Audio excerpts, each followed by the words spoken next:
book itself because the name of the book is Chamber of Secrets. It's almost as if in the first book, if they were debating the existence of a Sorcerer's Stone, but it's called Harry Potter and the Sorcerer's Stone. So like, it's here. It's going to be important in some way. Now that may have gotten past some people. I don't know. But when I read it, I kind of went, well, you kind of failed to bury the lead a little bit there when you named the book what you did. Yeah. No, I fully understand that. I don't think I realized that when I was a kid, though, when I read it. You know, you're probably right. I doubt that I never really read it as a kid, but the first time I read it through, I don't think I picked up on this either. No. Hermione asks what the horror within is, and Binns tells her it's rumored to be a monster only the air can control, which just leads to an onslaught of questions from the class. Yeah, they start asking, well, you know, maybe you would have to be a Slytherin, or maybe nobody's found it because they're not actually related to the guy yet. It could totally still be here. And Binns is like, hey, I'm fucking over it. I'm here to teach a history class that's based in facts, real stuff. Let's focus on this. I loved the way he fucked all their names. Pennyfeather and O'Flannery and Grant. Every time he did it, I was like, ah! Do you think that he was messing up their names? Or was he using names of, like, previous students? Like, maybe those were actual students when he was alive teaching, and that's the last names that he remembers. That could very well be. Oh, yeah. It could be on purpose or not even at all. He could just be like, I'm too lazy to learn new names. I got to assume that this guy lives in some sort of a fog. Like, he's kind of in a fugue state all the time because he's a ghost and may not realize it. Right. He may have delusions, but I don't know. Yeah. It could be. You could help yourself and find out by listening to our Patreon exclusive episode about the differences between ghosts and poltergeists, where we might get into things of this nature. Oh, yeah. That sounds interesting. Yep. Coming at you soon. After class, Ron starts talking about how he's glad he's not a Slytherin. Of course it was a Slytherin that started all the mudblood nonsense. This makes Harry feel a little bit shitty, because he was almost a Slytherin. Yeah, the Sorting Hat said, well, he is bound to do great things. You could do well in Slytherin. But Harry shouted it down, and so he is a Gryffindor. And they end up in the corridor where the message is still written on the wall, and Harry's like, can't hurt to have a look around. What? Yeah, it seemed pretty random that he just drops to the corner and he's like, oh, hey, look, scorch marks. He finds something immediately. Yeah. And Filch has been posted on that spot for a few days now and hasn't found shit. And you would think the teachers would have checked it out. Right. Yeah. Somebody would have looked at it. I thought it was funny how he's like, hey, it can't hurt to have a look around. But yes, it can. Because the last time you were here, you were just standing there and you got in fucking trouble. Yeah. You didn't do anything that time. Stay the fuck away. Yeah. You should never go back to the scene of a crime. Even if you didn't commit the crime, just don't go back. Just don't go there in the first place then. Yeah, like, okay. If we stumbled on a murder, all right, and then people walked up on us stumbling upon a murder, and they're like, did you? And we're like, no, man, we just found it. The worst thing we could do would be to go back to where we found the body, like 3 days later, and be like, huh, I want to check and see if there's any gum wrappers hanging out. Just fuck around there for a minute. Just so we're clear, for everyone in this situation, I'm not going back. Okay. Nope. But yeah, they notice torch marks, and then Hermione notices some fun little things on the window. Spiders. And Ron, much like me, fucking hates spiders. Actually, I think Ron's better than I am, because he says, I don't mind them dead. I just don't like the way they move, which, true. And then he tells the most horrifying thing I think I've ever heard in my entire life. When he was 3, he broke his brother's toy broomstick. Yeah. And so his brother turned the teddy bear that he was holding into a giant spider. I'm pretty sure I would have just literally died. My heart would have seized up. Not even heart attack. It would have just stopped. And that would have been, that would terrify me. I feel like there's a couple things to discuss here, too, because on one level, like, what a dick thing to do to your little brother. Even as a kid. Make his teddy bear a spider? That's pretty fucked up. Clearly it scarred him for life. He's 3. He didn't mean to break your airplane. The second thing that came to my brain is that the Weasley twins are not that much older than Ron, so they're obviously pretty powerful even at this age without wands to turn a teddy bear into a spider. Oh yeah, how'd they do that? I didn't even think about that until this moment, right now, when you just said that. How did that happen? They didn't have Underage wands? wizards aren't even supposed to use magic, period. So maybe in his rage, he turned Ron's teddy bear into a spider because he was so mad about his broomstick thing? So is it less of a dick thing and more of a reactionary thing? Yeah. Yeah, he was angry, so it happened. That's the only way that me, if I were Ron, would ever speak to my brother again. If he was like, look, I was mad and I knew you were freaked out by spiders, so it turned into a spider. I apologize. I didn't try to do that. Then you could stay my brother, but... Also, it doesn't say how, like, does mom and dad just vaporize it or what? Because that's a giant, like, no matter what teddy bear you're talking about, that's a big fucking spider. Oh, and it possibly just like scurried away without anybody getting it. It's out there somewhere, guys. Oh, Nate, it's out there. No, I am staying indoors. No, it's probably in the house somewhere, just creeping in a corner. Just crawling everywhere. Mm-mm. Much like Harry, who's crawling around on the ground. Looking for clues. Yeah, that was a good segue. Harry asks where they think all the water was coming from that was on the floor earlier. It's been mopped up since, Ron says. And that kind of leads them to this girl's bathroom. Ron puts his hand on the door handle and jumps back when he's like, oh shit, girl's bathroom, can't go in there.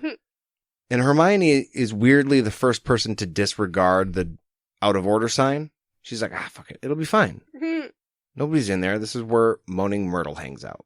It's slightly sad because she knows this bathroom and she knows Myrtle. So she clearly has spent time in there, and probably so because nobody else goes in there. And prior to her friendship with Harry and Ron, she was kind of a lonely girl. She is known to cry in the bathroom literally all day long. I never thought of that, though. Yeah. Hermione's probably been hanging out in there a little bit. Myrtle was probably her only friend for a few. Is that why she's so annoyed with her at this point? Because she's, like, not super duper nice. No, every time she sees Myrtle so far, she immediately lies. Yeah. That's been the pattern so far with seeing Myrtle. Well, she's, like, talking shit. Hey, Myrtle! Yeah. Talking shit. She basically ditched her bestie ghost friend for these two boys. I mean, do you blame her? No, I don't blame her, but I'm just Okay. saying that's where the tude's coming from. But you know what? I think it's time we go to a break so I don't get a tude from not being able to go to the bathroom. That's a winning plan. And we'll be back after this.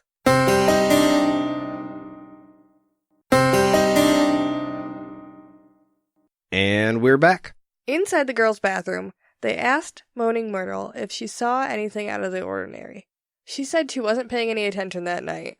Which is weird, because you figured she'd be in there all the time, doing nothing but just being in there. Right. And even if she had been, like, because this is the night that Peeves was being such a dick to her at the party. So you would think she would still notice other stuff going on. Yeah, she wasn't sleeping. No. She was trying to kill herself, but then remembered she was already dead. That's sad. That's fucking horribly sad. Also, a little R-rated for what is, like, essentially a kid-ish book. I feel like... It's pretty dark. Yeah, a little dark and twisty. But I think they throw it at you so quick that you don't realize what they threw at you, really. Maybe they were hoping to sneak one by everybody, because she's a ghost, so it's not the same thing. Right. I remember the first time I read it, first time I read it, I was like, oh dang, this is a kid's book. Yeesh. After Myrtle gets pissed because Ron dares to refer to her as dead, they take off out of the bathroom and run into Percy. Oh, Percy. Yay, Percy. And he is like, you're by the girls' bathroom. That's the first thing that he notices is that he's coming out of the girls' bathroom. What the fuck are you doing over there? And I feel like he's worried that Ron is doing something naughty, not just talking to the ghost and being all weird. And he's like, getting clues. Yeah, I got that vibe too. Well, he was in there with his best friend and their other friend that's a girl, maybe best friends too. But they all come out. I know Harry has messy hair, but the other two aren't looking all disheveled. So they're probably just getting high, if anything. But no, they're just looking for clues. And that's when Ron and Percy get into it because he's like, you look guilty as fuck. And Ron's like, it doesn't matter. I didn't do anything, so whatever. Percy's like, Ginny is upset. You should think about her and the other first years. And Ron's like, dude, you don't even give a shit about her. You just don't want to mess up your chances for head boy. And that's like too low. That is a below the belt blow. That was shots fired at Percy. Did not care for, can confirm. Took 5 points from his own house for it. Yeah, that's the worst part of this, is that he doesn't give them house points for actually being naughty or any, like, trespassing or any of this. He gives them to Ron for talking shit to him. For a slight on him. Yeah. Right. And, yeah, so they're all pissed off at Percy, and that night at the Great Hall, they sit as far away from him as they can. Now, the Great Hall is 4 big long tables, right? Mm-hmm. So they're at the same table as him still, just at the opposite end. Yeah. But they can probably look down the table and see him. Oh, I'm sure. Side eye like crazy. Right? That must have been the most awkward meal. Fuck him, man. Look at him eating his fucking potatoes. Oh, you know Ron was throwing some stink eye over there while he was stuffing his face. Like, Ron's ride or die. He's talking shit the whole way. yeah, he's like, my brother, that asshole, man. Hermione asks who would want to scare off the Squibs and the Muggleborns, and in mock puzzlement, Ron's like, who do we know that hates them? Right. It's funny, Hermione's supposed to be the intelligent one, and she does ask a pretty fucking obvious question. He's like, Malfoy, duh. That's what I was saying earlier. This whole chapter, Ron's like, right there. It's Ron's chapter. It's all him. Much different than movie Ron. Yes. Yes, it is. Movie Ron is not played off quite as smart and with it as this Ron. Right. He still has his quirks, but Ron's got his fucking head on in this in this chapter for sure. He's clever and funny in a different way in the books. Right. Hermione's like, you know what we should do? We should catch Malfoy. We can take some Polyjuice potion. I heard about it in Snape's class the other day. It's in one of those really advanced books in the restriction section. You know, the ones we can't get. Right. We can just, like, turn into other people and then sneak into the common room and ask Malfoy a couple of questions, like get a full interview. 3 things we shouldn't do. Right. Because they can totally make an advanced potion. Right. And we're totally good at coercion, so we'll totally get him to, spill his beans right away. And Ron's not crazy about this idea, because it's kind of crazy. As he should be. He just doesn't want to be stuck looking like a Slytherin for the rest of his life. Right. And Hermione's like, it'll be fine. It'll be fine. Don't worry about it. I think this is a pretty fucking serious-ass plan. You have to get your hands on a book you're not supposed to have, make a potion that I'm sure you're not supposed to have, then go to a place you're not supposed to go to, being somebody you have no permission to be, and get information that nobody else wants you to have. One thing after another, and then on top of all of that, you're breaking like 50 rules, like she says, and she's the one that's coming up with it. That's what I was going to say. This book is where I think a lot of people come to love Hermione, because this is something she's passionate about.